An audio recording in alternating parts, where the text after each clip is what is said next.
حجاج بن یوسف جب عراق کا گورنر بن کر آیا تو مشیروں نے اسے کہا کہ یہاں جتنے بھی گورنر آئے ہیں سب کے سب قتل کر دیے گئے، آپ ذرا ہوشیار رہنا۔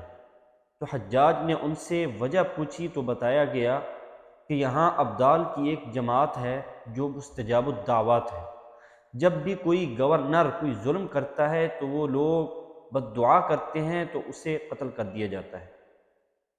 حجاج نے کہا میں اس کا انتظام کرتا ہوں۔ چنانچہ اس نے محل کے اندر ایک دعوت کی اور تمام لوگوں کو، ابدال کی جماعت کو بھی اس میں شریک کیا۔ جب سب لوگوں نے دعوت کھا لی اور واپس چلے گئے تو حجاج نے کہا کہ میں محفوظ ہو گیا۔ لوگوں نے پوچھا وہ کیسے؟ تو بتایا کہ میں نے ان سب کو بلا کے ان کو حرام کھلا دیا ہے، اب ان کی دعا کا اثر مجھ پر نہیں ہوگا۔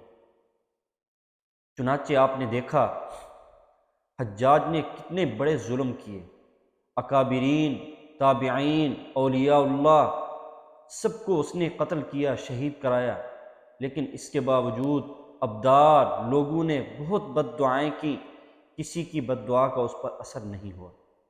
یہ ہے حرام لقمہ کھانے کا نتیجہ کہ ابدال کی دعا بھی بے اثر رہ جاتی ہے ایک مرتبہ مشتبہ چیز کھانے سے، اور ہم صبح سے لے کر شام تک کھاتے پیتے ہیں لیکن کسی چیز کے متعلق یہ تحقیق بھی نہیں کرتے کہ آیا یہ حرام ہے یا حلال ہے۔